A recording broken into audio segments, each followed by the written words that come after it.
because it is windy outside. So I've come inside to chit chat with y'all. Got a glass of tea, the dog's running around, so you might hear her. But we're gonna chit chat for a minute about a topic I'm super passionate about. Anybody who knows me knows that I am a frugal girl. I've said it before, I don't care how rich I ever am in life, I will always be frugal.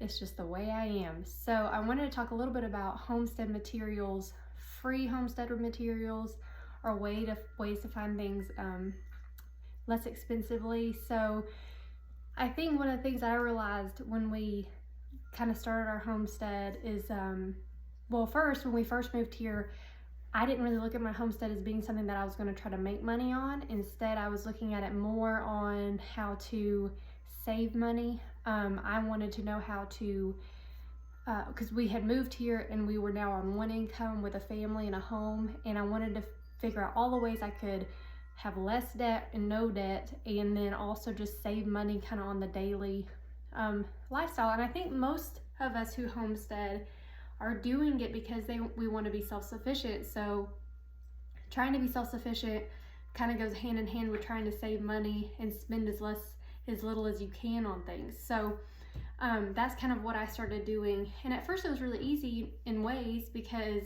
I was doing things on a very small scale. And so it wasn't a big deal to go to, the local hardware store and buy 4 bags of compost and, a little bit materials here and a little bit there because it wasn't that much. But then I came to a crossroads of, I want my homestead to grow and I need and expand. But the more you expand, the more expensive everything gets, and you need everything in bulk. And so that's when I really kind of started trying to figure out, how can I save money in every project we're doing in some way. So I'm going to talk about a few things that I've found were really helpful ways to get sub-bulk items even for less money or even for free. So we'll dive in with our first one. I'm going to have 7. It may be more, but we're going to try for 7 that I have at least wrote down. So if I go off topic, I go off topic. But we'll start with number 1. And this is one that I did this year. And this actually is what brought this whole topic up that I wanted to talk about because, well, I'll explain the story. So I called my local recycling center because I needed cardboard and shredded paper. And I needed a lot of it. I'm building raised beds. And if you look at my previous 2 episodes or videos, I did a video about building the raised beds and the cost, and I also did a video about how to save money on filling tall raised beds. And so I needed a lot of filler, and so 2 of the things I was going to use was cardboard and shredded paper. So although I did have a lot of cardboard due to some online shopping, I needed more, and I didn't want to spend all the money on the shopping to get the cardboard. So I called my local recycling center and they were super nice, and they said, sure, she said, if you want to, you can do that, I reckon. And so she seemed a little confused. I get up there with the trailer and my husband, and I'm talking to the guys in the back about what I'm trying to do, and they were totally confused. Like, he just kept asking me, what is this for? Like, why do you need this? And so I tried to explain to him and still was met with some confusion.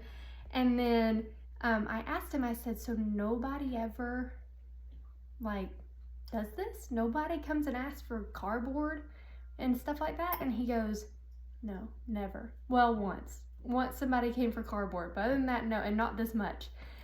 And I was like, okay. And so that really what kind of sparked this wanting to talk about this, because I don't know if it's just something that people don't think about, or if people just go to the store and buy materials and don't think about ways to get them for free. But it was really surprising to me that nobody else had ever thought to do that. So for me, the cardboard especially is something that I use constantly here, because I use it especially for weed suppressant in my gardens, in my walkways, all sorts of stuff. I use cardboard for all sorts, and compost.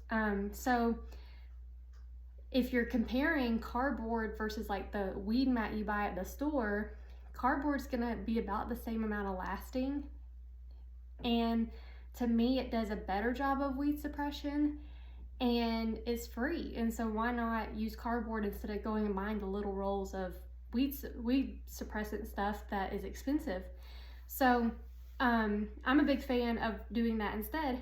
And then the shredded paper you can use for, I'm using it for filler in the raised beds, but it's great for composting, and it's great in your worm bin, and it is great for bedding and all sorts of things. So finding ways to find that for free is really helpful because you can use it for tons of stuff. So if your recycling center doesn't allow that, then even calling local businesses, like local small businesses that would do a lot of paperwork and would have a lot of shreddables, it's going to take longer to get your bulk, but if you ask enough businesses and you kind of get a routine of picking it up, you'll end up with a lot pretty quickly, I would say. So local businesses are a great resource. Just call around and ask. One of the big things is becoming in a place where you're not afraid to ask. And even me, I felt a little uncomfortable for a minute at the recycling center because I was met with such kind of, they were super sweet, but they were just like, why would you want this? You know what I'm saying, kind of deal. And so you have to kind of come to a place where you're not afraid to just ask. And if it makes people feel kind of like, what is she doing? Then that's fine. You know what I'm saying? Or if they say no, then they say no and you just move on. So recycling center and local businesses are great resources to call. So that covers your cardboard, shredded paper. Another one would be, another thing that I use, and this is in my top two, cardboard and then wood chips. I use wood chips everywhere on the homestead. I use them in my gardens. I use them in my flower beds, for mulching, in my chicken pens. They're everywhere. They're everywhere around here. And so buying mulch at the store versus finding wood chips is a huge cost difference. So for us, we know our family owns a tree company, and so they've come and dumped stuff for me, whole loads of wood chips. But you can call your local tree services, and a lot of times they'll come dump wood chips on your property if they have a job nearby, especially because they usually have to pay to drop wood chips off somewhere. So if you can get them where they're in a job close by, they usually will be very happy to come dump loads of wood chips at your house, and you can use them for everything. Another one would be, if you don't know a local business, would be chip drop. And so a chip drop is online, and you literally put your information in, and then the website hooks you up with local tree companies that are willing to come drop wood chips off. That doesn't really work in my area. It's just not something that it seems like tree services around here do. But as in, they don't do the website part, but you can call them, and a lot of times they'll absolutely come. And also, I would say Facebook Marketplace, like if you say I'm in search of this, people will, I'm in search of cardboard or shredded paper or wood chips, like companies and people will come and be like, hey, I have that, and you can come pick it up because we don't want it. So that Facebook Marketplace, of course, is great for all the things. And some things that you really don't need is great for that too. So Facebook Marketplace. Another one would be local builders. So I didn't really know this until the recent years, and I know some builders, how much stuff they throw away at the end of jobs. So they will have a huge dumpster, and they will just throw materials away that were bought and paid for. And it is shocking to me, but they do. And so a lot of times it'll be whatever's left over of brick or rock or wood or whatever, they'll just trash. And so if you find some local builders in your area, you can ask, you know, could I come by and pick up this or pick up that? You know, do you have this? Facebook Marketplace for that too. People are constantly putting leftovers of flooring, of brick, of rock, of all sorts of landscaping materials. If they just had too much of it and they don't need it, companies will put it on Facebook Marketplace and usually sell it for pretty cheap. So I would say that's another one with your local builders is really a good one. It's just, you know, like I said, somebody else has paid for all that material and it's all going to go in the trash can basically. So that to me covers materials. I know there's probably more, but those are things that I get for free and things that I use all the time. So like I said, cardboard, wood chips, things I use all of the time. So those are ways to get those materials. Now, when it comes to the garden soil and things like that, that's when it takes a little bit of lead work. And this is where all of those materials become really important, because then you can actually use all those materials in a compost bin. And creating your own composting system is just money. It's just money, because if you have a garden, you're going to use compost every year to some degree, and usually to a bigger degree. So having your own compost systems, I have multiple. So like you have one that maybe you turn and you put a lot of things in, and then I also, because I put wood chips in all of my chicken pens and my chicken coops, the chickens work and they go through all those wood chips and they break them down, and it's like my passive compost. So like I put a chicken pen there, filled it up, and within a year they had broke it down to nothing. And I throw food scraps in there for them and they eat all of that up.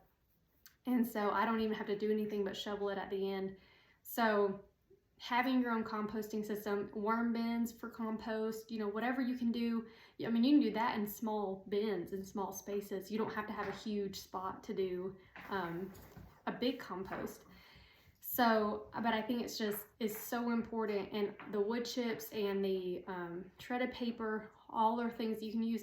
And you can ask your neighbors, you know, it doesn't work for me because my neighbors either have chickens or have their own gardens, but ask them if they have leftover scraps, like, you know, vegetable scraps and fruit scraps that you can throw in your compost bin if you're needing more.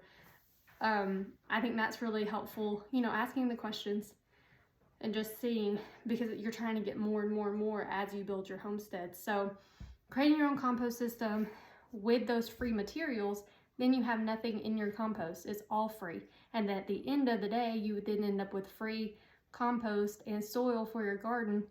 And that is one of the most expensive things, I think, in a homestead, is your garden soil. So again, the thing you need the most, you need rich, good soil. So, and then if it's on your property and you're making it yourself, you're not worried about, you know, where it's coming from, and, you know, you have some control over that too, which is really great. So that would be my list of things for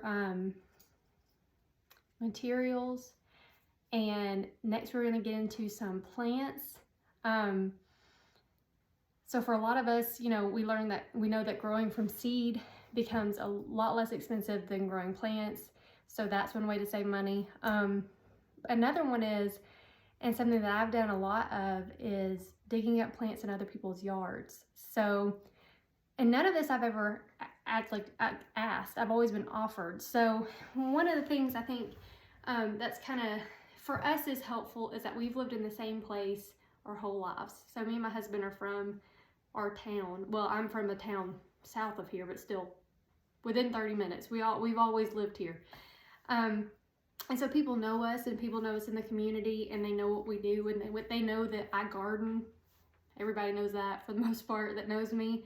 They know that my husband is a DIYer, maker of all things and fixer of all things. So people tend to call us up and, you know, offer this or that, you know what I'm saying? So for me, I have tons of flowers that came from my mom's yard, and came from my grandmother's yards, and came from my uncle-in-law's mother's home, because I was sitting at her house one day and we were talking about gardening, and she had a very established yard. They had been there forever. And she was like, well, you know, this elephant's ear is just taken over here, and this over here, I have a ton of it. She said, go get you a shovel and you can take some home with you. And I love that. To me, it's like a legacy in plants. And so, and people, especially people who've been established and have been growing for years, they love to give a lot of times. So if you know people, then people will start, you know, people might start offering those types of things. And that's just a great resource. And like I said, it also builds community and it builds a relationship with people. And those are some of my favorite plants and things. I met a lady in a homestead or a homeschool group, and she had tons of raspberries and blackberries, and she was like, you know, I have too much.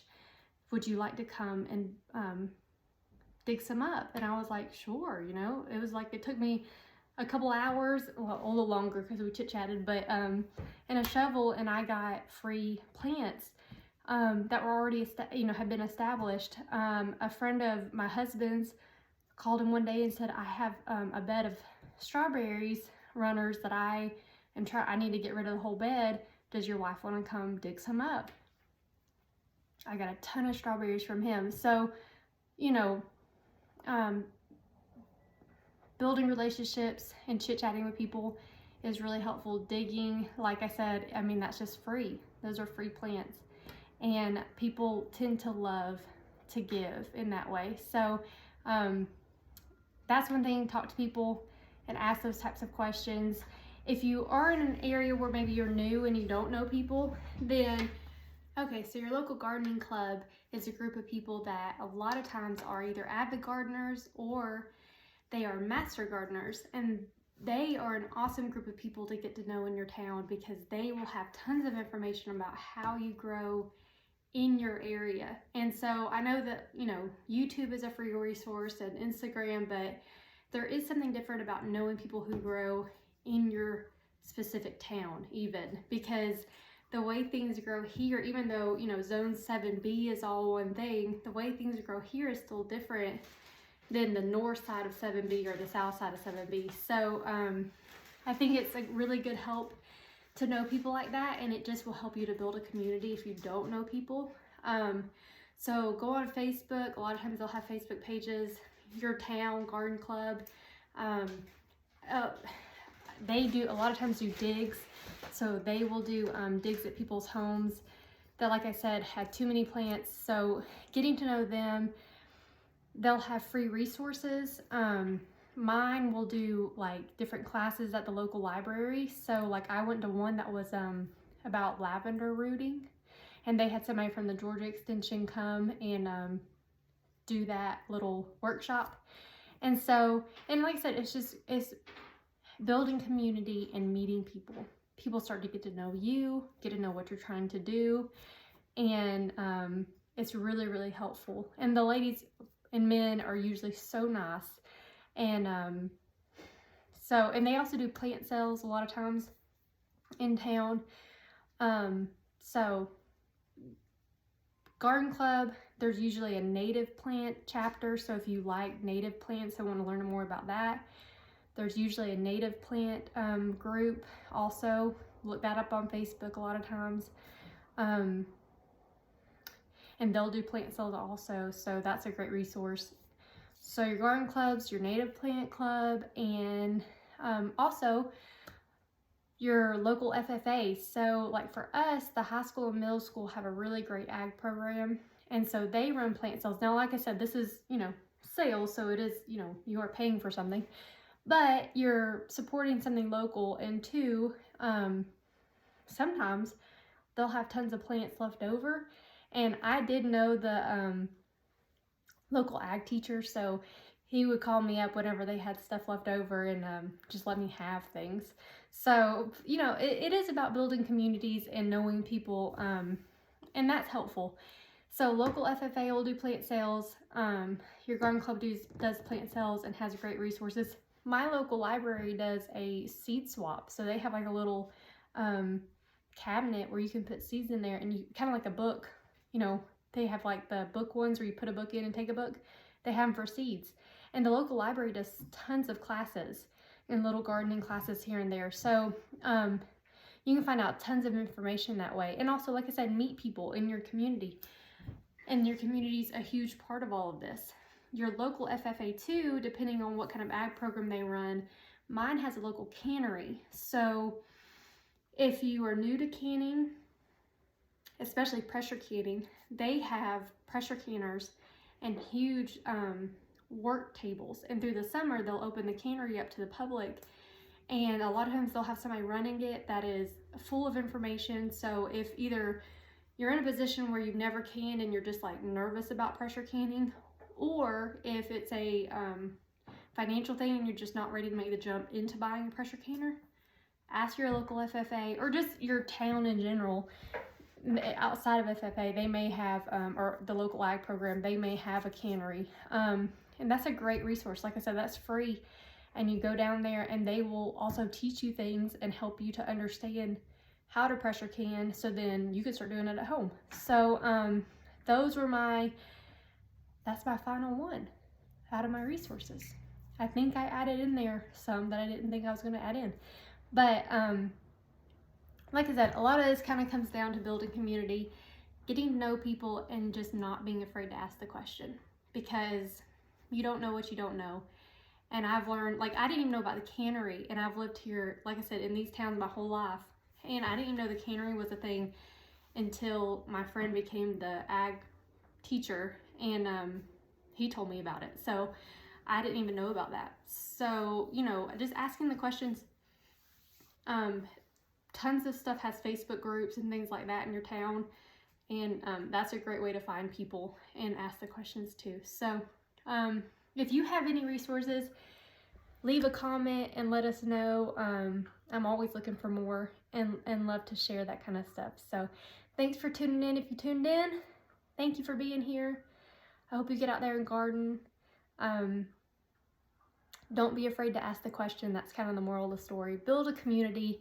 If you're new to a town, and if you have a fairly neighborly town, go visit local businesses and local nurseries and try to get to know people, because that's a huge step